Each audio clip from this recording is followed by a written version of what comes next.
नमस्कार भाई आ मोर प्रिय सांग माने आपण दयार मु बहुत भलरे अच्छी आशा करुच्ची आपण माने भी भगवान दयारु बहुत भलरे थिबे। आज कहवाक चाहूँगी मोर जो सांग गार्दी मुंडा तार विषय रे सब रस करुछंती तार वीडियो रे सब माने कोन नाना चितपित कर दउछंती। ए सब करबा उचित कि से गुटे गरीब पिला से जहाँ भी कला तार जेमती कला आपण मान को काहे कष्ट लागुची। जदि मोर ए वीडियो टी आपण माने जदि देखुछंती जे रस करूची ताहले मोर गुटे रिक्वेस्ट ताकू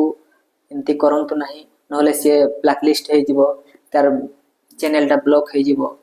से जहाँ दुई पैसा से रोजगार करूची ता विषय रोजगार करि परिबोनी एटा ठीक कि आपण माने कोंतु। आपण माने तो खाली रस करी से वीडियो बनै जाने नहीं से नुआ नुआ बनाउची के माँ पेटरू सिखी करी आस्था कि तुनी भाई को तो के माँ पेटरू के सिखी करी आसी थाई कि तुई तो आगरे वीडियो बनै नाही सिखते बे तो दिने वीडियो बनै करी आज तुई टिके सिखी जाइछे भल से वीडियो बनाउछे बोली तोर फुटानी हे जाउची ना कि जदि तोर दम अछि तो तार बढिया बना। तार गोटे डायलॉग फेमस अछि आपण माने तो खाई नथिबे आपण माने तो खाई नथिबे तार माने बुझिछु जानिछु सड़ा खाली परेशान करूची मोर सांग डके ब्लैक लिस्ट हे ना मोर सांगर चैनल तुमे दाई हेबो आ मुई